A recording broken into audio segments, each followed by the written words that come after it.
Sou Judy Warren, tenho 35 anos e trabalho como gerente financeira em Buffalo. Eu tinha acabado de passar por um divórcio complicado que me deixou machucada e com cicatrizes. Na esperança de aproximar minha família, gastei $22.000 em uma viagem de verão para o Havaí, levando meus pais e minha irmã. Eu imaginava a gente na praia, rindo juntos, lavando a dor do último ano. Minhas mãos tremiam quando disquei o número, animada para saber dos preparativos da viagem que eu já tinha pago inteira.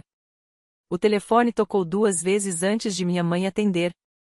Oi, mãe, falei com entusiasmo. Como estão os planos da viagem pro Havaí? Mal posso esperar. Houve uma longa pausa. Então, num tom frio, ela disse. Nós já fomos na semana passada. Só para a família. Eu congelei. Só para a família. Eu não era família. Nos últimos 2 anos, eu já tinha gastado $72.000 com eles, 22.000 nessa viagem e outros 50.000 para aluguel, contas, móveis, tudo para mantê-los de pé. E, mesmo assim, eles me deixaram de fora sem uma palavra, sem sequer me convidar. A traição doeu mais fundo que meu divórcio. Eu tinha dado tudo, só esperando amor, e no fim fui excluída. Naquele momento, algo dentro de mim mudou. Jurei que não deixaria isso passar. E você? Já foi traído pela própria família? Compartilhe sua história nos comentários. Pode ajudar alguém a não se sentir tão sozinho. Naquela noite, fiquei sozinha no meu apartamento, olhando para as ruas nevadas de Buffalo. Eu não conseguia esquecer as palavras da minha mãe mais cedo.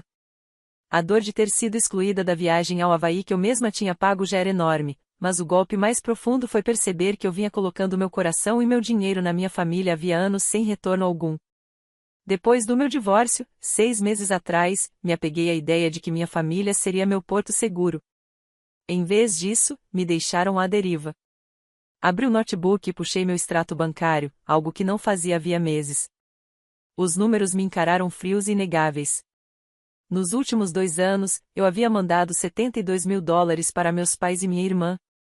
Só a viagem para o Havaí custou 22.000 passagens, hotel à beira-mar, até passeios de snorkel que eu nunca aproveitaria.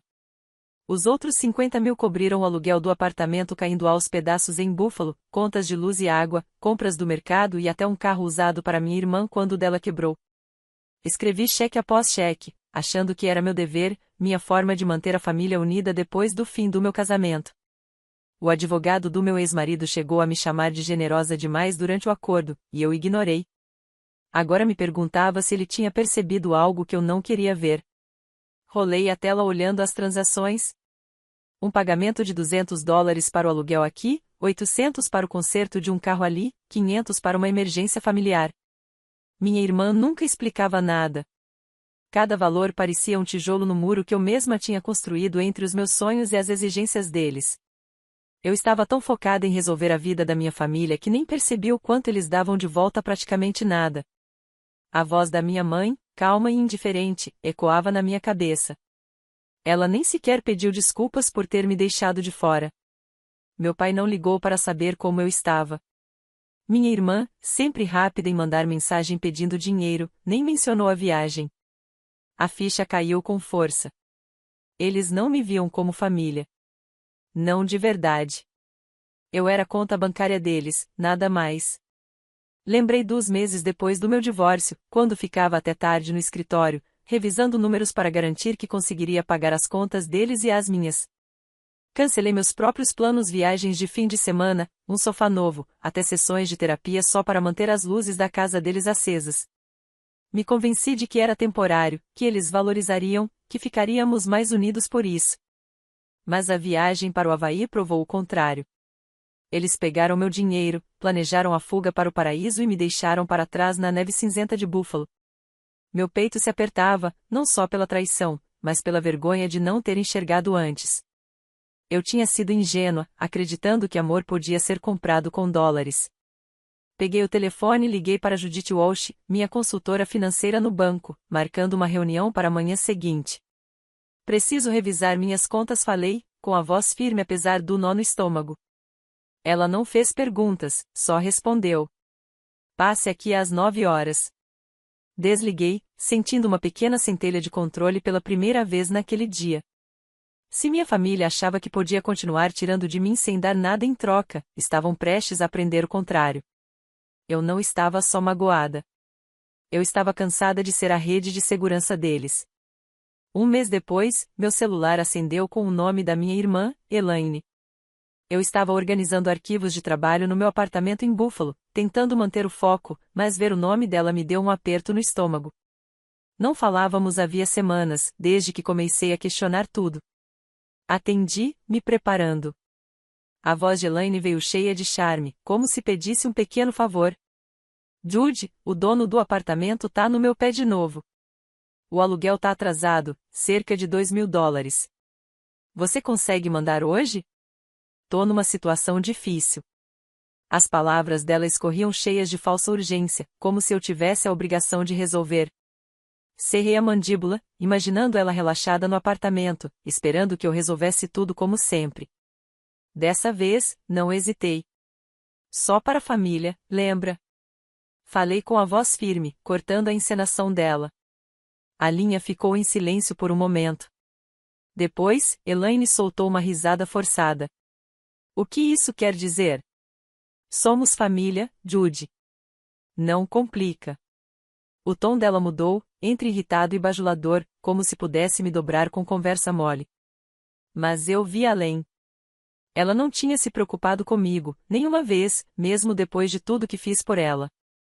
A ligação não era sobre família. Era sobre minha conta bancária. Chega de te salvar, respondi, e desliguei antes que ela pudesse retrucar. Minhas mãos tremiam, mas senti uma onda de clareza. Não deixaria mais que ela me manipulasse com culpa. Abri o aplicativo do banco imediatamente, meus dedos se movendo rápido. Eu havia configurado transferências automáticas anos atrás para cobrir o aluguel deles $200 todo mês direto para o proprietário. Rolei até a seção de pagamentos recorrentes e cancelei um por um, vendo as confirmações aparecerem na tela. Depois ataquei os outros débitos automáticos, $300 do seguro do carro da Elaine, 200 da conta de telefone, até valores menores da internet. Cada clique parecia tirar um peso que eu carregava há tempo demais. Revisei tudo para ter certeza de que cada transferência estava cancelada. Minha determinação só aumentava. Eles teriam que se virar com as próprias contas agora. Liguei para a senhora Judith Walsh, minha consultora financeira, para garantir que tudo estivesse seguro. Senhora Walsh, a Judy disse, mantendo a voz firme. Preciso trancar completamente minhas contas. Ninguém mais pode ter acesso. Ela foi direta, no seu jeito profissional de sempre. Já te protejo, senhora Warren. Pode vir ao banco esta tarde? E eu concordei, pegando o casaco e saindo. O banco ficava a poucos minutos de carro, e a senhora Walsh já me aguardava com uma pilha de papéis. Ela me explicou o processo, novos códigos de acesso, autenticação em 2 etapas e alertas para qualquer atividade suspeita. Isso vai bloquear tentativas externas de mexer nas suas contas, disse, empunhando a caneta e apontando os formulários que eu precisava assinar. Assenti e fui assinando página por página, sentindo uma sensação de desfecho. Você está assumindo o controle, falou a senhora Walsh, com a voz suave, porém firme. Não é fácil. Soltei um pequeno sorriso, aliviada por ter o apoio dela. Sentada ali, pensei em como a ligação da Elaine me empurrou até aquele ponto. A doçura fingida dela não era novidade, ela sempre soube interpretar a irmã em apuros, apoiando-se em mim quando o dinheiro apertava. Mas, daquela vez, a ligação parecia um tapa, um lembrete de que eu era vista apenas como um recurso, não como pessoa. Passei anos tentando provar meu valor para eles, acreditando que meu apoio renderia respeito. Em vez disso, eles tomaram isso como garantido, supondo que eu diria sim para sempre. Ao assinar o último formulário, percebi que não estava apenas protegendo o meu dinheiro. Eu estava protegendo o meu futuro. Não os deixaria mais me esgotar. Quando saí do banco, senti uma força tranquila. A investida de Elaine fora audaciosa, mas saiu pela culatra. Eu não era mais a Judy que escrevia cheque sem questionar. Sabia que tentariam de novo, provavelmente com algo maior que uma ligação, mas eu estava pronta. Tranquei minhas contas, tracei meu limite e não havia volta. Na manhã seguinte eu preparava café quando ouvi carros chegando lá fora. O barulho de portas batendo me fez pausar, com a caneca meio caminho dos lábios. Espiei pelas persianas do apartamento e os vi, meu pai, minha mãe, Elaine e um homem de terno saindo de um sedã preto e elegante. Meu pulso acelerou. Eu sabia que não era uma visita social. Depois de cortar os pagamentos ontem, esperava alguma reação, mas não tão rápida e nem daquele jeito. Deixei a caneca e me preparei enquanto a campainha tocava, estridente e insistente. Abri a porta, eles estavam ali. O rosto da minha mãe estava contraído, os braços cruzados. Meu pai se remexia desconfortável, evitando olhar para mim. Elaine deu um passo à frente com expressão entre a afronta e a preocupação ensaiada. Judy, precisamos conversar, disse ela, a voz pingando falsidade. O homem de terno se apresentou como Sr. Thomas Reis, advogado deles, segurando a pasta como se fosse uma arma. Senhora Warren, sua família está preocupada com suas decisões recentes, disse, em tom seco. Viemos tratar de suas obrigações financeiras. Obrigações? A palavra acertou como um soco. Eles não tinham vindo pedir desculpas. Tinham vindo exigir que eu continuasse bancando a vida deles.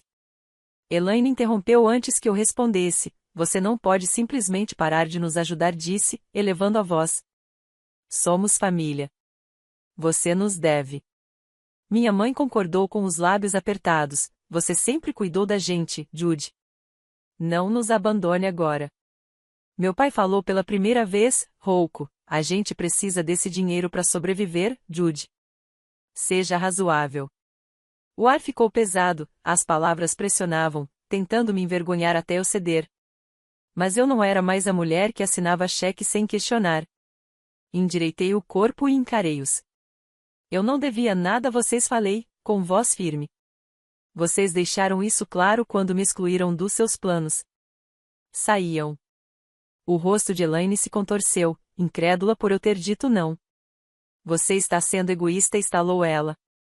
O Sr. Reis ergueu a mão, sereno e enfático, Senhora Warren. Podemos resolver isso judicialmente, se necessário. Sua família depende do seu apoio.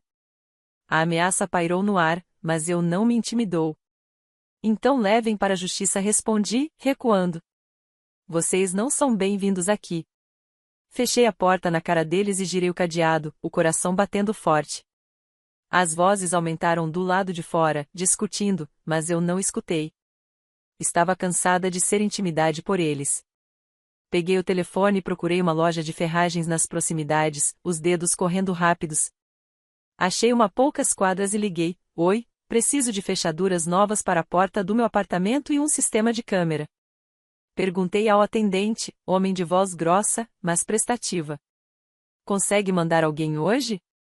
Ele prometeu um técnico até o meio-dia e me explicou as opções: trancas de segurança, câmeras com detecção de movimento e armazenamento na nuvem, tudo. Senti um alívio ao saber que estava tomando providências para me proteger. Vamos mandar o Mike, disse ele. Ele é o melhor. Agradeci e desliguei, já abrindo espaço perto da porta para a instalação.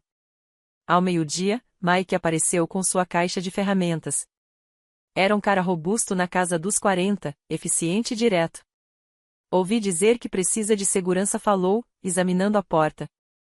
Assenti e expliquei que queria manter visitantes indesejados do lado de fora. Ele não quis saber de perguntas demais, foi direto ao trabalho, trocando a fechadura antiga por um deadbolt reforçado e instalando uma câmera acima da porta. Isso vai pegar qualquer um que se aproxime, falou, mostrando o app para eu monitorar as imagens. Testei o sistema, vi a luz vermelha da câmera piscar, e senti uma sensação de controle que não tinha há anos. Obrigada, Mike disse, assinando a nota. Ele assentiu e foi embora, deixando-me com o apartamento protegido e a mente mais clara. Segurei a nova chave na mão e percebi o quanto havia mudado em apenas um dia.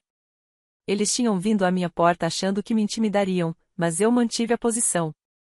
Eu não estava apenas trancando a casa. Eu não estava apenas trancando minha casa. Eu estava trancando minha família para fora da minha vida. Eles podiam trazer advogado, exigências, o que quisessem. Eu estava pronta para enfrentar. 2 dias depois, fui à reunião do Clube do Livro na biblioteca de Buffalo. Ainda estava com os nervos à flor da pele depois do confronto com minha família, mas precisava de uma pausa, de um momento entre pessoas que não me viam como um caixa eletrônico ambulante.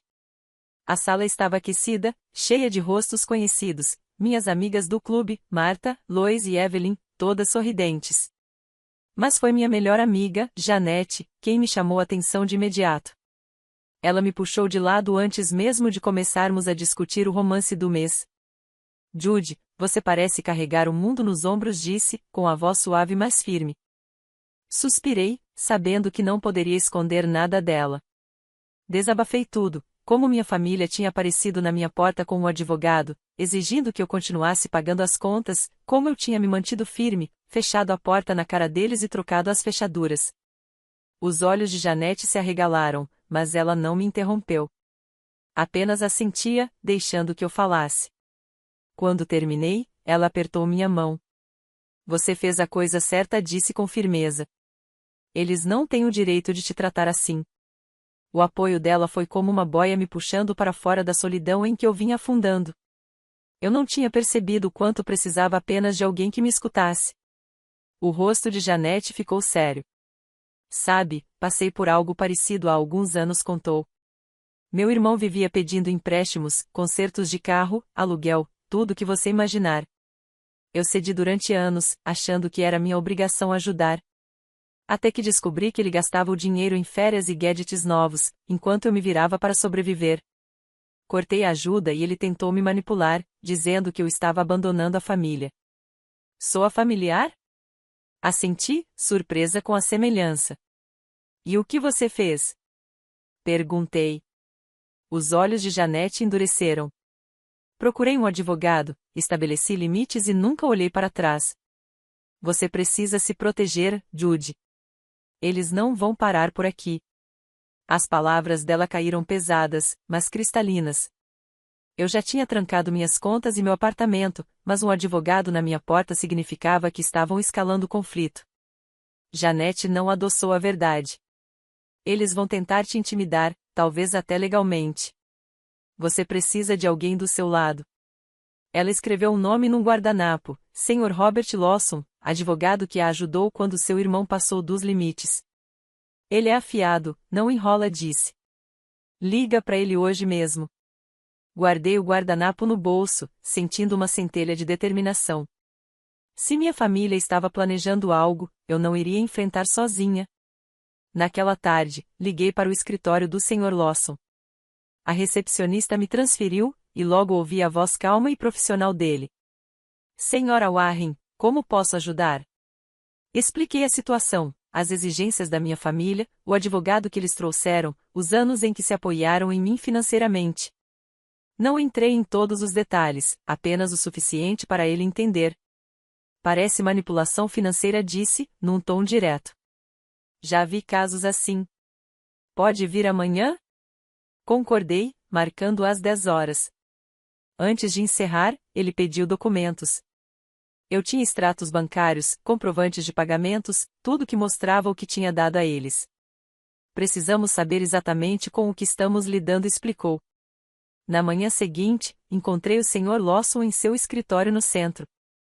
Ele devia estar na casa dos 50, com um jeito sério e uma mesa coberta de pastas. Vamos direto ao ponto, disse, indicando a cadeira. Entreguei a ele uma pasta com os registros dos pagamentos que eu havia encerrado: aluguel, seguro, contas de telefone. Ele folheou, a testa franzida. Isso é significativo, comentou. Você vem sustentando eles há anos. Houve alguma comunicação desde que cortou os pagamentos? Contei sobre o confronto na porta da minha casa e as ameaças do advogado. Ele se recostou, batendo a caneta na mesa. Fiz uma pesquisa depois da sua ligação de ontem, disse. O advogado da sua família, Thomas Reis, entrou com uma moção preliminar. Eles estão alegando que você é incapaz de administrar suas finanças, que suas ações recentes foram instáveis. Querem o controle dos seus bens. Meu estômago despencou. Incapaz. Instável. As palavras soaram como mais uma traição. Eu tinha sido tudo, menos irresponsável. Trabalhava até tarde para manter todos eles e ainda reconstruir minha própria vida. O Sr. Lawson percebeu meu choque e ergueu a mão. Ainda não se preocupe, disse ele. Isso é apenas uma tática para te assustar. Nós podemos lutar contra isso. Você tem provas, seu trabalho, seus registros, suas ações. Vamos construir um caso. Ele explicou os próximos passos: reunir mais documentação, contatar meu banco para verificação e nos preparar para uma possível audiência. Eles estão tentando te intimidar, disse. Mas você não está sozinha nessa. Saí do escritório dele abalada, mas focada, segurando firme a lista de tarefas que ele havia me dado. De volta à biblioteca, naquela noite, contei para Janete o que tinha descoberto. Ela não se abalou. Eles estão desesperados, disse. Você está enfrentando-os e eles odeiam isso. Continue firme. Marta, Lois e Evelyn ouviram e logo ofereceram apoio também.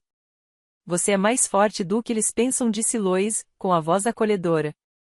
O apoio delas me sustentava como um escudo contra qualquer plano que minha família pudesse ter. Eu não estava apenas lutando pelo meu dinheiro. Eu estava lutando pelo meu direito de viver livre do controle deles. Numa quinta-feira chuvosa, a campainha tocou de repente. Congelei, com a mão sobre uma pilha de papéis de trabalho no meu apartamento. O aplicativo das novas câmeras de segurança apitou, mostrando uma mulher de sobretudo cinza na porta. Trazia uma prancheta profissional. Nenhum sinal da minha família. Abri a porta e encontrei a senhora Sarah Coleman, uma assistente social. Sua expressão era educada, mas reservada. Senhora Warren. Estou aqui para discutir um relatório sobre seu comportamento recente, disse, com a voz neutra. Posso entrar? Meu estômago se revirou.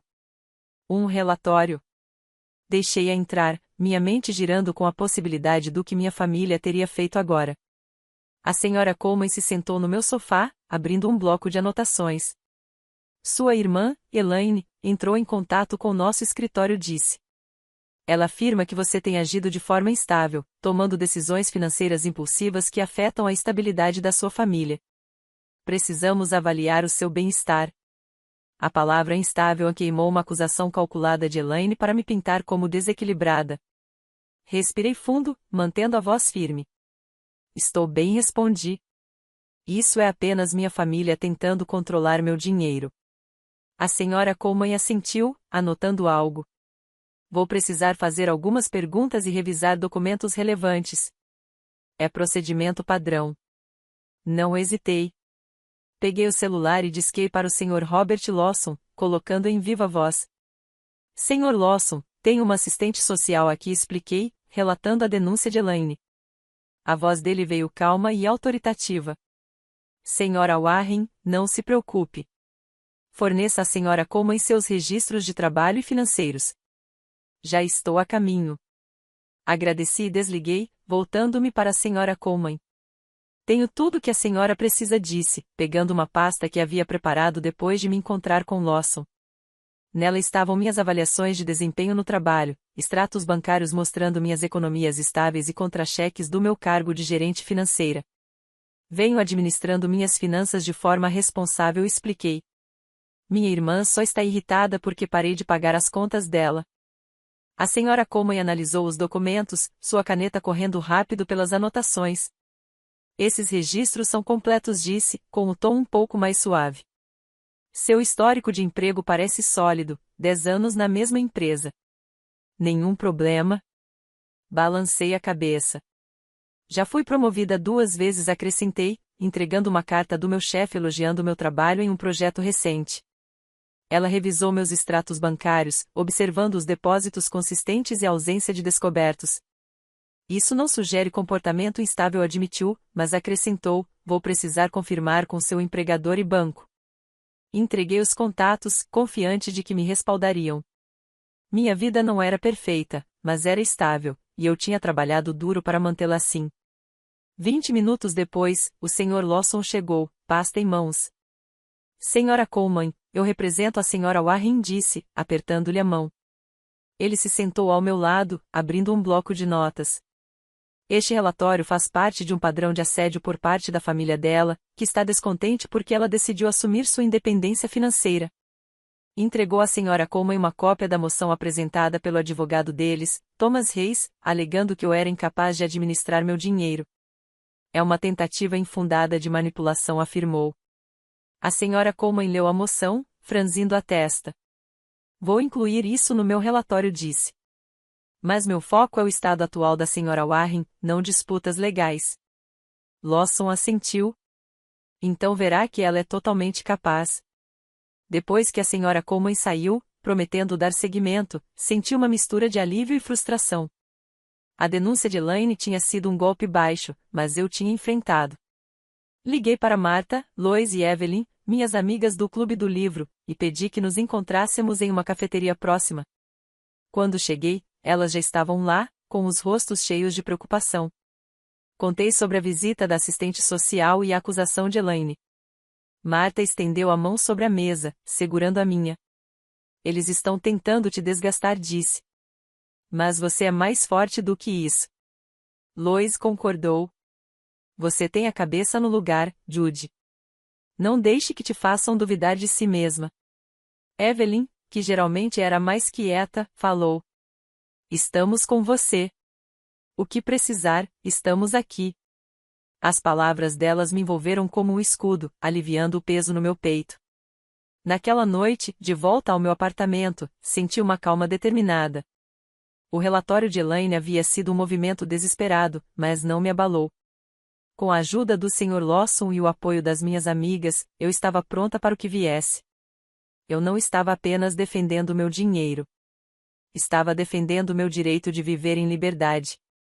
3 semanas depois, entrei no tribunal com o coração disparado.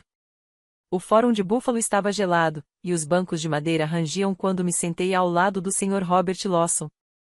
Do outro lado da sala, Elaine e meu pai estavam com o advogado deles, Thomas, com expressões duras e decididas. Eles tinham levado aquilo longe demais, alegando que eu não era capaz de administrar minhas próprias finanças, e agora cabia ao juiz William Carter decidir.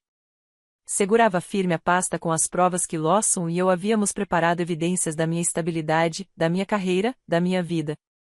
Eu não estava ali para implorar. Estava ali para lutar.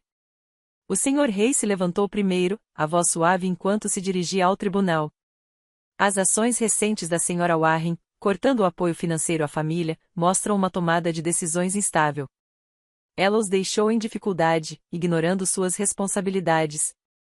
Elaine foi a primeira a depor, evitando o meu olhar. Judy sempre foi generosa, disse, com a voz trêmula, ensaiada. Mas, ultimamente, anda imprevisível, nos afastando sem motivo. Meu pai falou em seguida, em tom áspero. Ela não é mais a mesma. Estamos preocupados e precisamos proteger os bens dela. As palavras distorciam a verdade, tentando me pintar como desequilibrada, mas mantive a calma, confiando no plano do Sr. Lawson. Reis chamou a primeira testemunha, Gary Simons, um ex-colega de meu pai. Ouvi dizer que Judy anda agindo de forma estranha, disse, inquieto no assento. Clarence me contou que ela tem sido imprudente com o dinheiro. Lawson se levantou, voz afiada. Objeção. Isso é boato. O juiz Carter acatou, desconsiderando a fala de Gary. A próxima foi Ellen Parker, vizinha de Elaine. Judy parou de ajudar a família de repente. Isso não é do feitio dela, declarou. Lawson a questionou. A senhora já falou diretamente com a Sra. Warren? Ellen hesitou. Não, só o que Elaine me disse. Outra objeção, outra declaração anulada. As testemunhas deles estavam desmoronando, e senti uma fagulha de esperança. Lawson então chamou nossa primeira testemunha, a doutora Barbara Klein, psiquiatra que me avaliara após a visita da assistente social. A Sra. Warren é plenamente capaz, disse com firmeza.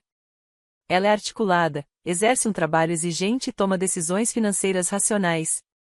Não encontrei sinais de comportamento instável. Ela apresentou seu relatório detalhando nossas sessões e minhas respostas lúcidas. Reis tentou explorar o estresse do meu divórcio, mas a doutora não cedeu. Estresse não significa incapacidade. As decisões da Sra. Warren são deliberadas e sensatas. Chegou minha vez de depor. Minhas mãos estavam firmes, apesar do nervosismo. Apoiei minha família por anos, disse, mantendo o tom sereno.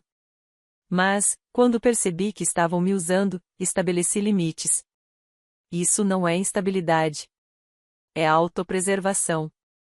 Entreguei ao juiz Carter minhas provas, avaliações de desempenho mostrando promoções consistentes, extratos bancários com poupança estável e e-mails do meu empregador confirmando minha confiabilidade. Hayes tentou sugerir que eu agira por rancor. Agi por necessidade e rebati. Eles exigiam dinheiro enquanto me excluíam da vida deles. O juiz anotava cada detalhe, atento. Lawson encerrou nosso caso com voz firme. A família da senhora Warren não apresentou nenhuma prova de incapacidade, apenas alegações vagas e boatos. Já os registros dela e a avaliação da doutora Klein comprovam sua competência. Esta ação é apenas uma tentativa de manipulação. Hayes replicou, mas seus argumentos soaram vazios, apelando apenas para o dever familiar. O juiz Carter declarou um recesso. Sentei ao lado de Lawson, mal respirando. Você foi ótima, ele sussurrou. Estamos com isso nas mãos. Quando a sessão retomou, o juiz proferiu a decisão. Os autores não apresentaram evidências credíveis da incapacidade da senhora Warren. Suas decisões financeiras, sustentadas por documentação e testemunho especializado, são racionais. O caso está encerrado. Um alívio imenso me invadiu, meus ombros cederam enquanto Lawson apertava meu braço. Elaine e Clarence estavam atônitos, pálidos. Hayes juntava seus papéis, evitando meu olhar. Eu não tinha vencido apenas o processo. Tinha conquistado minha liberdade do controle deles. Ao sair do tribunal, o peso de meses se dissipava. Eu havia enfrentado as acusações e provado que estavam errados. Minha vida era minha novamente, e eu não deixaria ninguém tirá-la de mim. 3 meses depois, eu estava em meu novo apartamento, observando o horizonte de Buffalo. A vista era diferente dali, mais alta, mais clara, com as luzes da cidade se estendendo como uma promessa. Eu havia saído do meu antigo lugar, deixando para trás o peso das visitas da família e das acusações. Esse novo espaço, com paredes limpas e cômodos organizados, parecia um recomeço. Passei a manhã desempacotando, arrumando meus livros e algumas plantas, tornando o meu. Pela primeira vez em anos, eu não estava olhando por cima do ombro, esperando a próxima cobrança. Me inscrevi em uma aula de culinária no centro comunitário ali perto, algo que sempre quis fazer, mas nunca tinha tido tempo. A instrutora, uma mulher animada chamada Linda, nos ensinou a fazer massa do zero. Minha primeira tentativa saiu toda irregular, mas eu ri enquanto abria a massa, com as mãos cobertas de farinha. Você está pegando o jeito, disse Linda, acenando para mim. Senti um lampejo de orgulho, pequeno, mas verdadeiro. Cozinhar não era apenas sobre comida. Era sobre construir algo para mim mesma, passo a passo. Já tinha dominado um bom molho marinara e estava determinada a encarar o risoto em seguida. Minhas noites agora eram ocupadas planejando uma viagem solo, outro passo que eu nunca tinha ousado dar antes. Espalhei folhetos sobre a mesa de jantar, circulando destinos, Itália, talvez, ou uma praia tranquila no Maine. Eu tinha economizado o suficiente, graças ao dinheiro que não estava mais mandando para minha família. A ideia de viajar sozinha, escolhendo meu próprio caminho, era eletrizante. Anotei possibilidades: uma escola de culinária na Toscana, uma trilha costeira no Parque Nacional Acadia. Cada plano era um lembrete de que minha vida agora era só minha, não um recurso para os outros explorarem. Ouvi por um conhecido em comum que meus pais e Elaine haviam se mudado para um apartamento apertado na periferia de Buffalo. Elaine estava trabalhando em 2 empregos agora, caixa em um supermercado e no turno da noite de uma lanchonete para pagar as dívidas. Eles tinham perdido o processo e, sem o meu apoio, o estilo de vida deles havia desmoronado. Parte de mim sentiu uma pontada ao lembrar dos anos em que tentei mantê-los de pé. Mas a sensação logo passou. Eles tinham feito suas escolhas, assim como eu fiz as minhas. Eu não desejava mal a eles, mas também não era mais a rede de segurança deles. Numa noite, sentei à mesa e escrevi no meu diário, algo que tinha começado depois do julgamento. As palavras saíram devagar no início, mas logo fluíram. Escrevi sobre os anos em que amarrei meu valor às necessidades deles, acreditando que precisava comprar o amor deles com dinheiro. Achei que ser generosa me tornava valiosa, mas isso só me prendeu.